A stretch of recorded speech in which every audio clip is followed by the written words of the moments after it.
El curioso caso de Benjamin Button. Francis Scott Fitzgerald.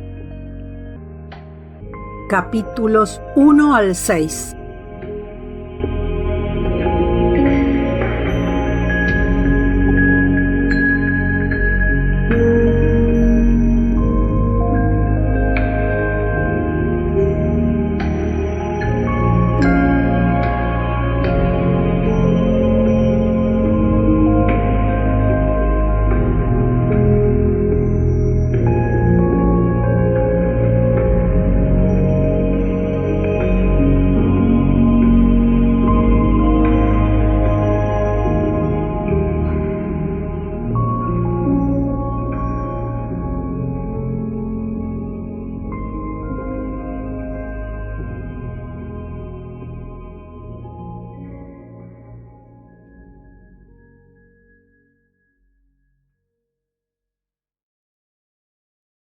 Capítulo 1.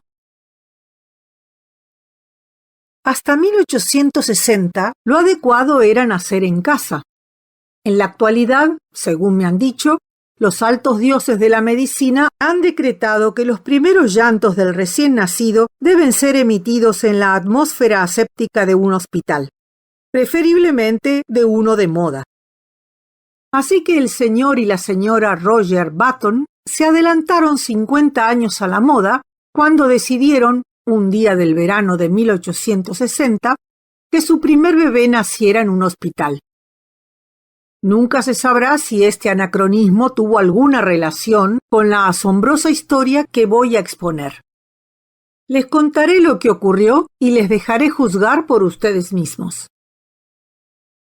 La familia Roger Button ocupaba una posición envidiable, tanto social como financiera, en el Baltimore anterior a la Segunda Guerra Mundial. Estaban emparentados con esta o aquella familia, lo que, como todo sureño sabía, les daba derecho a ser miembros de ese enorme linaje que poblaba en gran medida la Confederación. Esta era su primera experiencia con la encantadora y antigua costumbre de tener bebés. El señor Button estaba nervioso, como era natural. Esperaba que fuera un niño para poder enviarlo a la Universidad Yale en Connecticut, institución en la que el propio señor Button era conocido desde hacía 4 años por el apodo un tanto obvio de Cuello Duro. En la mañana de septiembre consagrada al enorme acontecimiento, se levantó nervioso a las 6.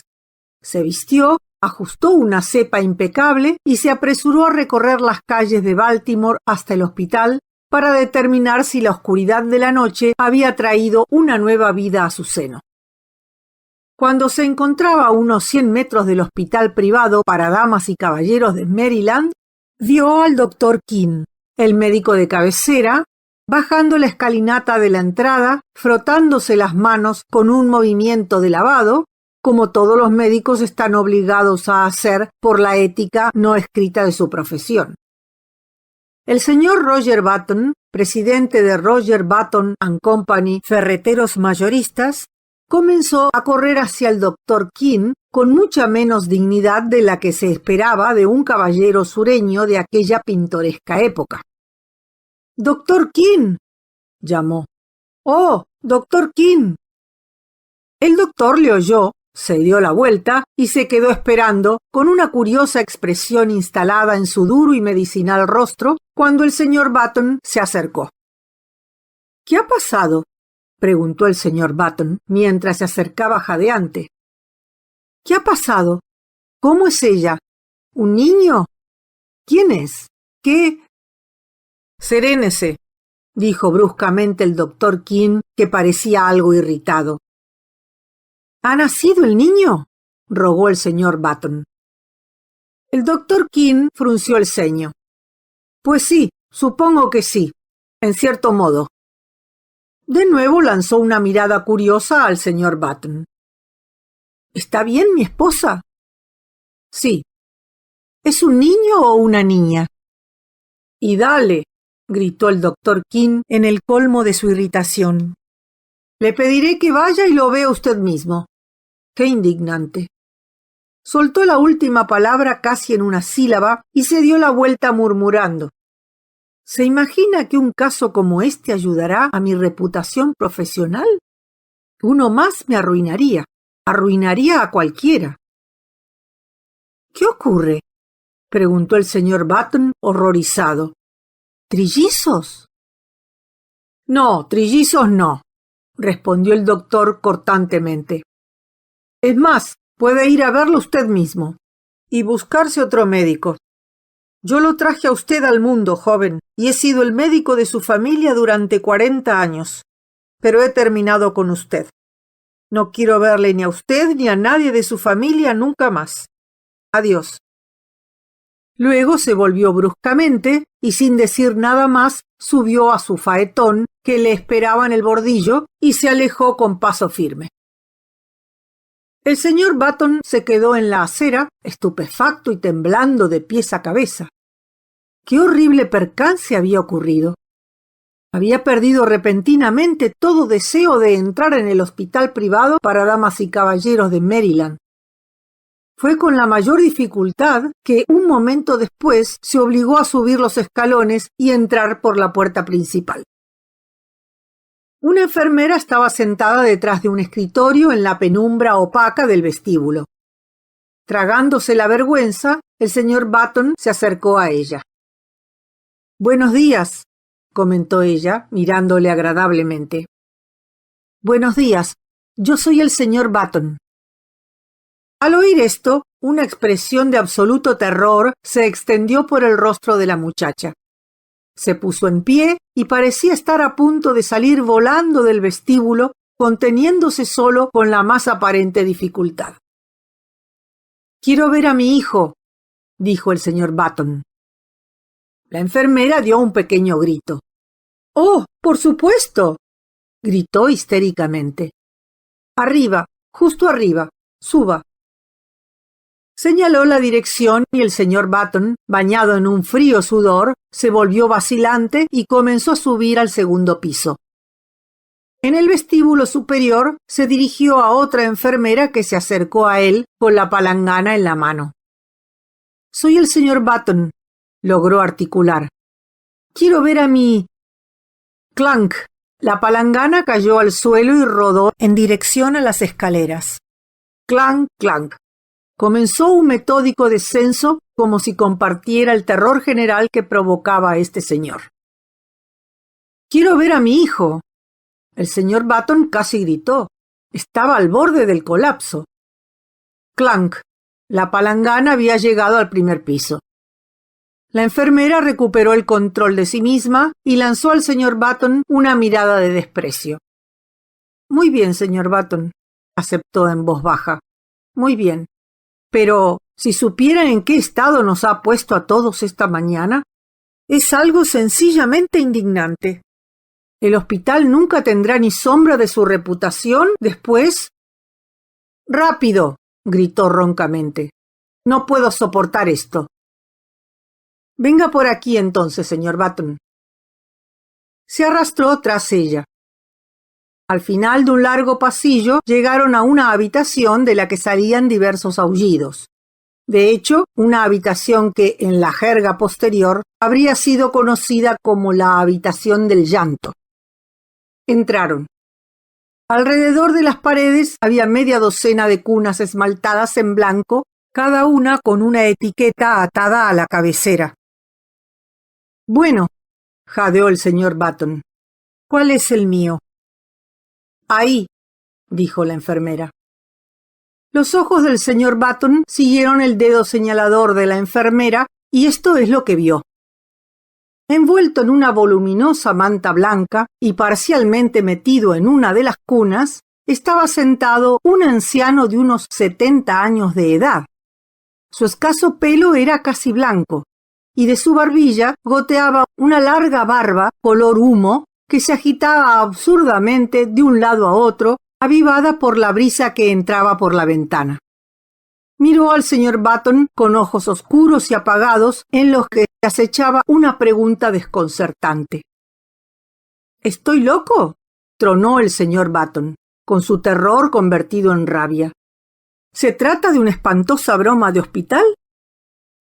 No nos parece una broma, respondió la enfermera con severidad. Y no sé si están ustedes locos o no, pero lo más seguro es que sea su hijo. El frío sudor se redobló en la frente del señor Button. Cerró los ojos y luego, abriéndolos, volvió a mirar. No había error. Estaba mirando a un hombre de 70 años, a un bebé de 70 años, un bebé cuyos pies colgaban sobre los lados de la cuna en la que descansaba.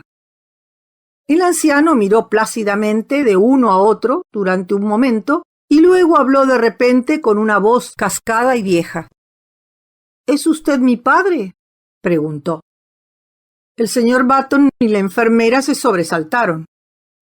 Porque si lo es, prosiguió el anciano, me gustaría que me sacara de este lugar, o al menos que me pusiera una mecedora cómoda.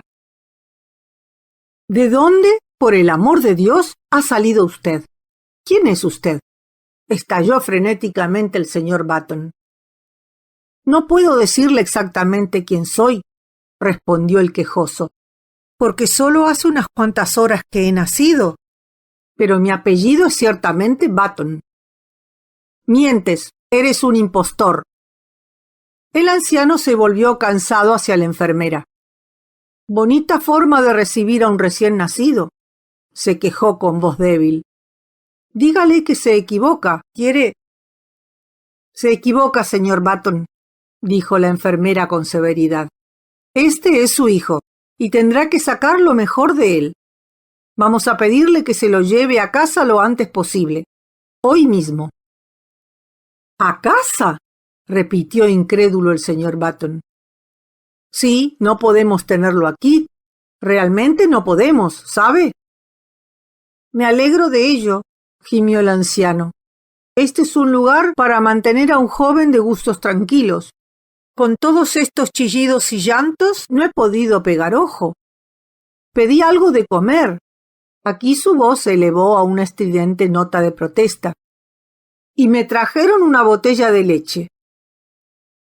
El señor Button se hundió en una silla cerca de su hijo y ocultó su rostro entre las manos. Cielos, murmuró en un éxtasis de horror. ¿Qué dirá la gente? ¿Qué debo hacer? Tendrá que llevarlo a casa, insistió la enfermera.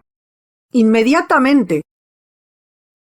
Una imagen grotesca se formó con espantosa claridad ante los ojos del torturado hombre. Una imagen de sí mismo caminando por las abarrotadas calles de la ciudad con aquella espantosa aparición renqueando a su lado. No puedo hacerlo. No puedo, gimió. La gente se pararía a preguntarle. ¿Y qué iba a decir? Tendría que presentar a este septuagenario. Este es mi hijo nacido esta madrugada. Y entonces el anciano se acurrucaría bajo la manta y seguiría en su camino penosamente, pasando por las bulliciosas tiendas, el mercado de esclavos. Por un oscuro instante, el señor Button deseó apasionadamente que su hijo fuera negro, pasando por las lujosas casas del distrito residencial, pasando por el hogar para ancianos. Vamos, cálmese, le ordenó la enfermera. Mira, anunció de repente el anciano, si crees que voy a volver a casa caminando con esta manta, estás totalmente equivocado. Los bebés siempre llevan mantas. Con un crujido malicioso, el anciano levantó un pequeño pañal blanco. Mira, dijo entrecortadamente, esto es lo que tenían preparado para mí. Los bebés siempre llevan eso, dijo la enfermera con primor. Bueno, dijo el anciano, este bebé no va a llevar nada en unos 2 minutos. Esta manta pica. Al menos podrían haberme dado una sábana. No te la quites, no te la quites, dijo el señor Button apresuradamente. Se volvió hacia la enfermera. ¿Qué voy a hacer? Ir a la ciudad y comprarle a su hijo algo de ropa. La voz del hijo del señor Button le siguió hasta el vestíbulo. Y un bastón, padre. Quiero tener un bastón. El señor Button salió dando un terrible portazo. Capítulo 2. Buenos días, dijo el señor Button, nervioso, al dependiente de la mercería Chesapeake. Quiero comprar algo de ropa para mi hijo. ¿Qué edad tiene su hijo, señor? Unas 6 horas, respondió el señor Button sin la debida consideración. La sección de bebés es en la parte trasera. Vaya, no creo que sea eso lo que quiero. Es un niño de tamaño inusualmente grande, excepcionalmente grande. ¿Tienen las tallas más grandes para bebés? ¿Dónde está el departamento de niños?, preguntó el señor Button, moviéndose desesperadamente. Sentía que el dependiente seguramente debía oler su vergonzoso secreto. Aquí mismo. Bueno, dudó. La idea de vestir a su hijo con ropa de hombre le repugnaba. Si, por ejemplo, pudiera encontrar un traje de niño muy grande, podría cortarle esa larga y horrible barba, teñirle el pelo blanco de marrón, y así conseguiría ocultar lo peor, y conservar algo de su propia autoestima, por no hablar de su posición en la sociedad de Baltimore. Pero una frenética inspección del departamento de chicos reveló que no había trajes que le quedaran bien al recién nacido Button. Culpó a la tienda, por supuesto. En estos casos, lo normal es culpar a la tienda. ¿Cuántos años dijo que tenía su hijo?, preguntó el dependiente con curiosidad. Tiene 16 años. Oh, le pido perdón. Creí que había dicho 6 horas. Encontrará el departamento de jóvenes en el siguiente pasillo. El señor Button se dio la vuelta miserablemente. Luego se detuvo, se animó y señaló con el dedo un maniquí en el escaparate. «Aquel», exclamó. «Me llevaré ese traje, el que lleva el maniquí». El dependiente lo miró asombrado. «Pero, hombre», protestó, «ese no es un traje para chicos». Podría ponérselo un chico, sí, pero es un disfraz. También se lo podría poner usted. Envuélvalo, insistió nervioso su cliente. Eso es lo que quiero. El asombrado empleado obedeció. De vuelta al hospital, el señor Button entró en la guardería y estuvo a punto de lanzar el paquete a su hijo. «Aquí tienes tu ropa», le espetó. El anciano desató el paquete y observó el contenido con una mirada inquisitiva. «Me parece un poco ridículo», se quejó. «No quiero que me conviertan en un mono de...» «Tú sí que me has convertido en un mono. Me has dejado en ridículo», replicó el señor Button con fiereza. «No te preocupes por lo gracioso que te veas. Póntelos o te daré unos azotes». Tragó con dificultad la penúltima palabra, sintiendo, no obstante, que era lo que debía decir. «Muy bien, padre». Era una grotesca simulación de respeto filial. «Tú has vivido más tiempo, tú sabes más, como tú digas». Como antes, el sonido de la palabra padre hizo que el señor Button se sobresaltara violentamente. «Y date prisa». «Me doy prisa, padre». Cuando su hijo estuvo vestido, el señor Button lo miró con desolación. El traje consistía en unos calcetines de punto, unos pantalones rosas y una blusa con cinturón y un amplio cuello blanco. Sobre este ondeaba la larga barba blanquecina que caía casi hasta la cintura. El efecto no era bueno. «Espera». El señor Button cogió una tijera de hospital y con 3 rápidos chasquidos amputó una gran sección de la barba. Pero incluso con esa mejora, el conjunto estaba muy lejos de la perfección.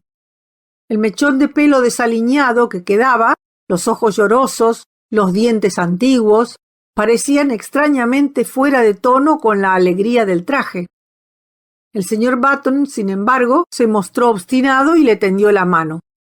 «Ven», dijo con firmeza. Su hijo tomó la mano con confianza. «¿Cómo me vas a llamar, papá?», balbuceó mientras salían de la guardería. «¿Solo bebé por un tiempo? hasta que se te ocurra un nombre mejor. El señor Button gruñó. No lo sé, respondió con dureza. Creo que te llamaremos Matusalén.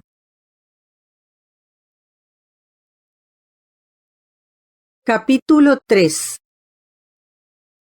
Incluso después de que al nuevo miembro de la familia Button se le cortara el pelo y se le tiñera de un negro poco natural, se le afeitara la cara tan al ras que brillaba y se le vistiera con ropa de niño pequeño hecha a medida por un sastre atónito, era imposible que el señor Button olvidara que su hijo era un triste remedo de primogénito. A pesar de su avanzada edad, Benjamin Button, porque así le llamaban en lugar del apropiado pero pretencioso Matusalén, medía 1,75 metros.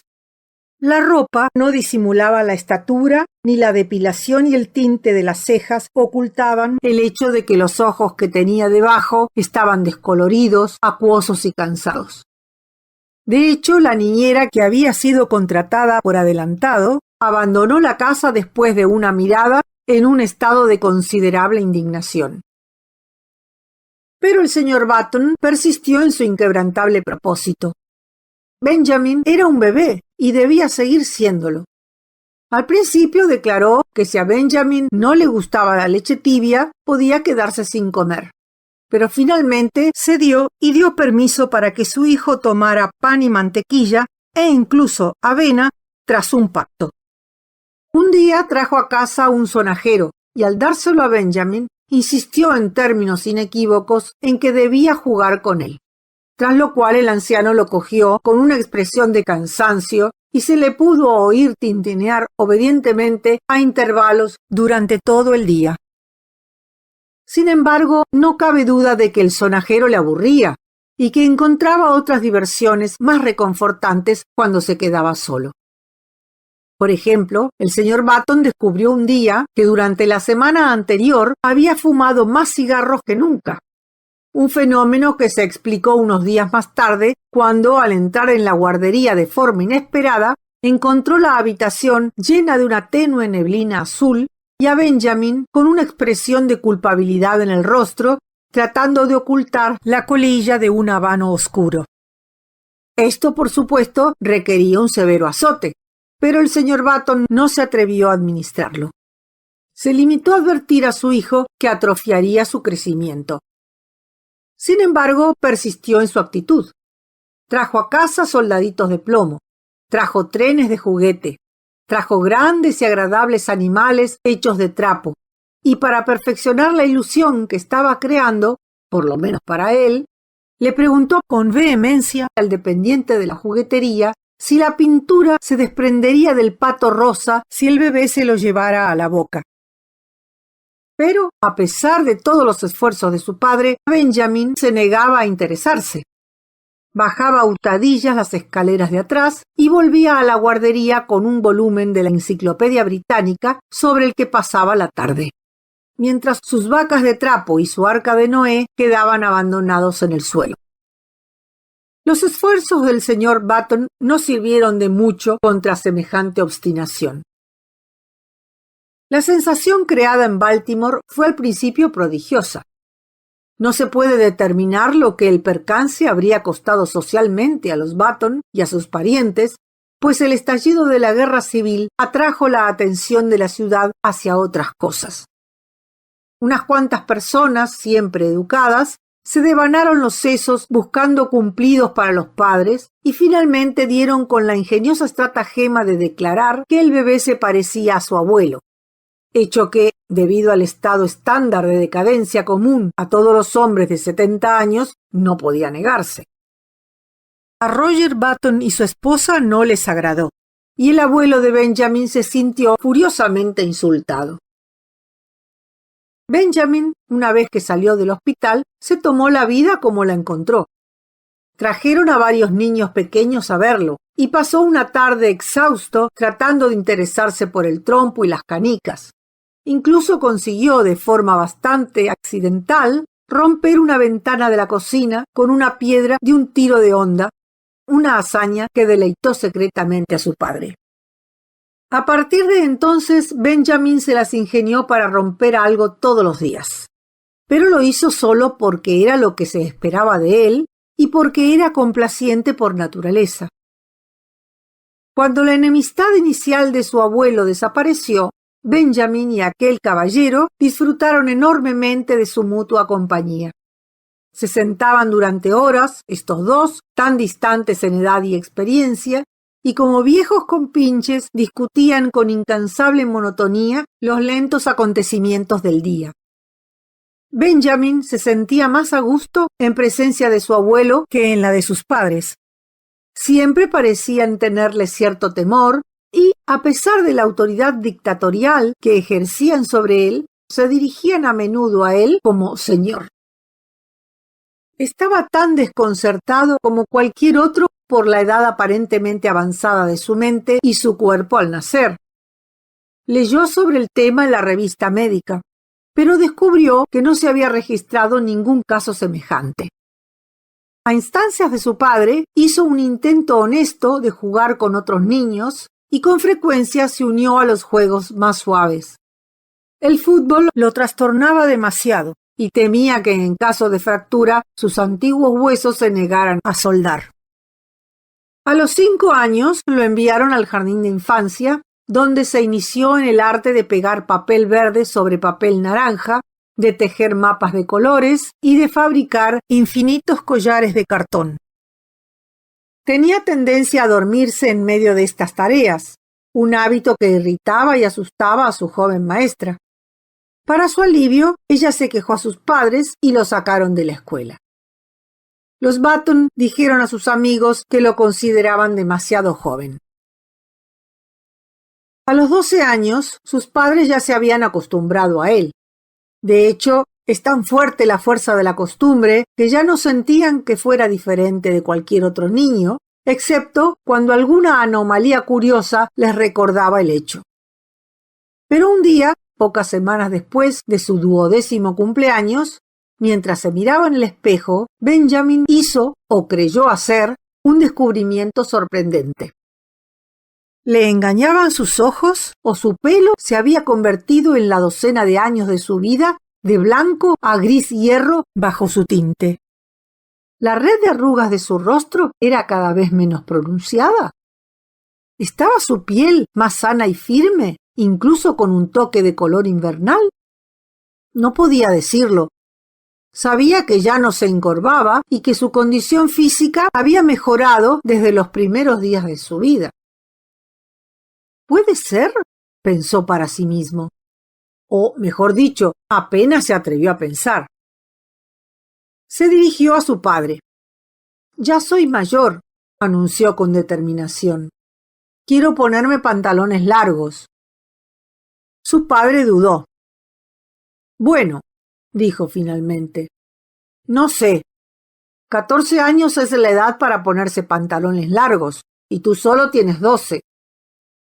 Pero tendrás que admitir», protestó Benjamin, «que soy grande para mi edad». Su padre le miró con fingida especulación. «Oh, no estoy tan seguro de eso», dijo. «Yo era tan grande como tú cuando tenía 12 años». Esto no era cierto. Todo formaba parte del acuerdo silencioso de Roger Button consigo mismo para creer en la normalidad de su hijo. Finalmente se llegó a un compromiso. Benjamin debía seguir tiñéndose el pelo. Debía esforzarse por jugar con los niños de su edad. No debía llevar las gafas ni el bastón por la calle. A cambio de estas concesiones, se le permitió su primer traje de pantalones largos.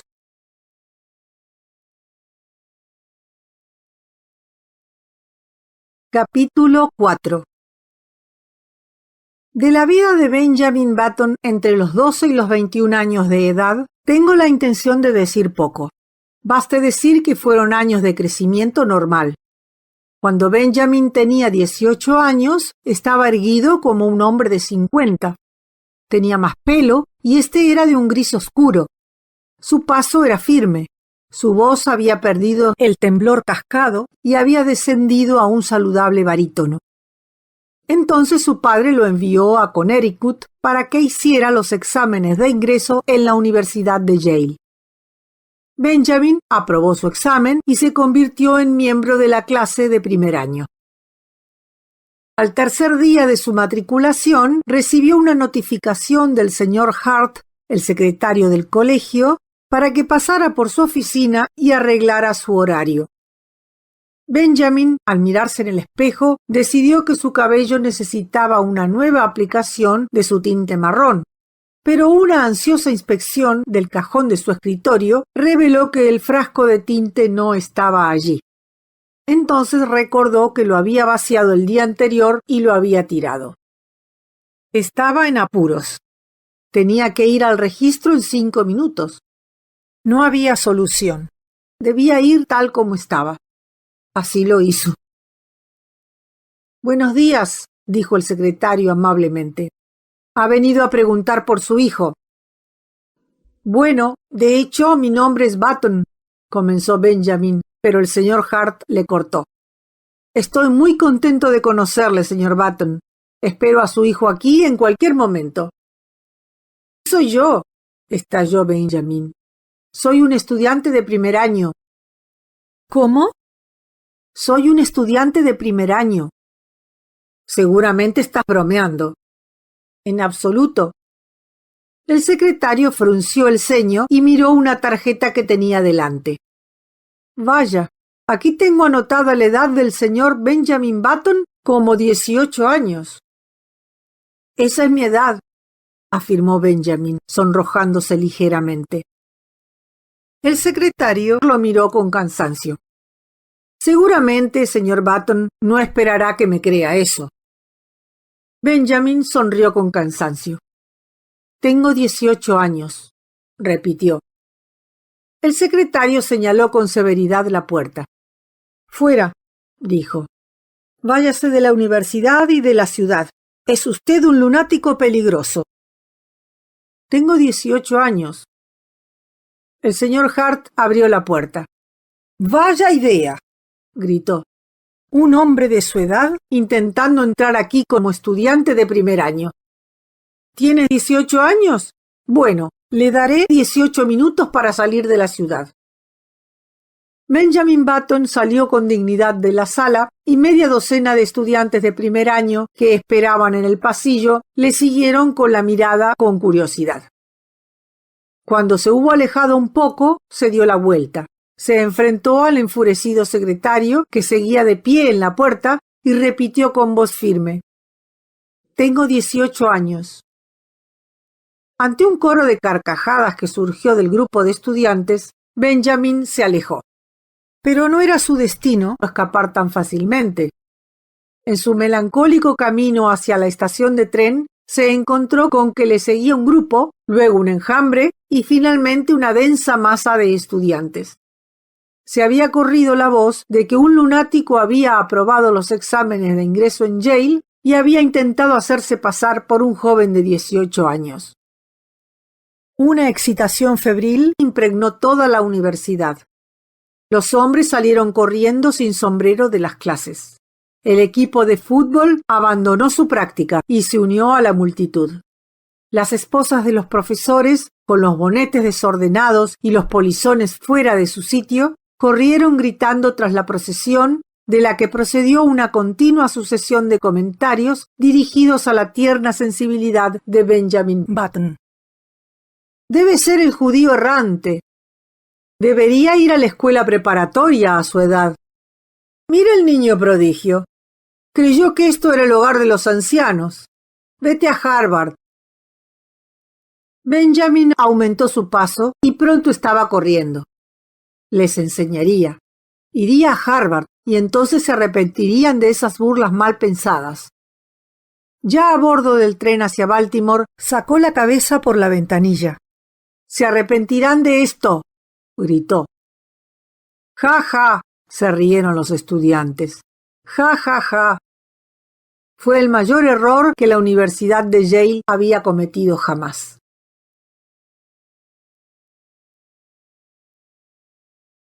Capítulo 5. En 1880, Benjamin Button tenía 20 años y celebró su cumpleaños entrando a trabajar para su padre en Roger Button & Company, ferretería mayorista. Fue en ese mismo año cuando empezó a salir socialmente. Es decir, su padre insistió en llevarlo a varios bailes de moda. Roger Button tenía ahora 50 años y él y su hijo eran cada vez más compañeros. De hecho, desde que Benjamin había dejado de teñirse el pelo, que seguía siendo grisáceo, parecían de la misma edad y podrían haber pasado por hermanos. Una noche de agosto se subieron al faetón, vestidos con sus trajes de gala, y se dirigieron a un baile en la casa de campo de los Shevlin, situada en las afueras de Baltimore. Era una noche preciosa. La luna llena empapaba la carretera hasta alcanzar el color del platino, y las flores de la cosecha exhalaban en el aire inmóviles aromas que parecían risas suaves. El campo abierto, alfombrado por varas de trigo brillante, era traslúcido como en el día. Era casi imposible no emocionarse ante la belleza del cielo. Era casi imposible. Hay un gran futuro en el negocio de los productos de mercería, decía Roger Button. No era un hombre espiritual. Su sentido estético era rudimentario. Los viejos como yo no pueden aprender nuevos trucos, observó profundamente. Sois vosotros, los jóvenes, con energía y vitalidad, los que tenéis el gran futuro por delante. A lo largo de la carretera, las luces de la casa de campo de los Shevlin se hicieron visibles y enseguida se oyó un suspiro que se arrastraba persistentemente hacia ellos. Podría haber sido el fino canto de los violines o el susurro del trigo plateado bajo la luna. Se detuvieron detrás de un hermoso coche de caballos cuyos pasajeros se apeaban en la puerta. Una dama se bajó, luego un caballero mayor y después otra joven, hermosa como el pecado. Benjamin se sobresaltó. Un cambio casi químico pareció disolver y recomponer los propios elementos de su cuerpo. Un rigor lo invadió. La sangre subió a sus mejillas, a su frente, y sintió un golpeteo constante en sus oídos. Era el primer amor. La muchacha era delgada y frágil, con el pelo ceniciento bajo la luna y de color miel bajo las chisporroteantes lámparas de gas del porche. Sobre sus hombros se echaba una mantilla española del más suave amarillo mariposeada en negro. Sus pies eran botones brillantes en el dobladillo de su vestido alborotado. Roger Button se inclinó hacia su hijo. Esa, dijo, es la joven Hildegard Moncrief, la hija del general Moncrief. Benjamin asintió con frialdad. Preciosa criatura, dijo con indiferencia. Pero en cuanto el criado negro se hubo llevado el carruaje, añadió: Papá, ¿podrías presentármela? Se acercaron a un grupo del cual Miss Moncrief era el centro. Criada en la vieja tradición, hizo una reverencia ante Benjamin. Sí, le concedería un baile. Él le dio las gracias y se alejó tambaleándose. El intervalo hasta que llegara su turno se alargó interminablemente. Se mantuvo cerca de la pared, silencioso, inescrutable, observando con ojos asesinos a los jóvenes de Baltimore que se arremolinaban alrededor de Hildegard Moncrief, con una admiración apasionada en sus rostros. Qué odiosos le parecían a Benjamin, qué intolerablemente sonrosados. Sus rizados bigotes marrones despertaban en él un sentimiento equivalente a la indigestión. Pero cuando llegó su momento y se dejó llevar con ella por el suelo cambiante al son del último vals de París, sus celos y ansiedades se desvanecieron como un manto de nieve. Cegado por el encanto, sintió que la vida acababa de empezar. «Tú y tu hermano llegasteis al mismo tiempo que nosotros, ¿verdad?», preguntó Hildegard, mirándole con ojos que eran como esmalte azul brillante. Benjamin dudó. Si ella lo tomaba por el hermano de su padre, ¿sería mejor aclararlo? Recordó su experiencia en Yale. así que decidió no hacerlo. Sería grosero contradecir una dama. Sería criminal estropear esta exquisita ocasión con la grotesca historia de su origen. Más tarde, tal vez. Así que asintió, sonrió, escuchó, se alegró. «Me gustan los hombres de tu edad», le dijo Hildegard. «Los jóvenes son tan idiotas. Me cuentan cuánto champán beben en la universidad y cuánto dinero pierden jugando a las cartas. Los hombres de tu edad saben apreciar a las mujeres». Benjamin sintió que estaba a punto de declararse. Con un esfuerzo reprimió el impulso. «Tienes la edad romántica», continuó ella. 50 años. Los 25 son demasiado mundanos. Los 30 son propensos a estar pálidos por el exceso de trabajo. Los 40 son la edad de las largas historias que requieren un cigarro entero para ser contadas. Los 60 son... los 60 están demasiado cerca de los 70. Pero los 50 son la edad de la madurez. Me encantan los 50. Los 50 le parecían a Benjamin una edad gloriosa. Ansiaba apasionadamente tener 50 años. «Siempre he dicho», continuó Hildegard, «que prefiero casarme con un hombre de 50 años y que me cuide que casarme con un hombre de 30 y tener que cuidarlo». Para Benjamin el resto de la velada estuvo bañado en una niebla de color miel. Hildegard le dio 2 bailes más y descubrieron que estaban maravillosamente de acuerdo en todos los temas de actualidad. El domingo siguiente darían un paseo en Calesa y entonces discutirían más a fondo todas estas cuestiones.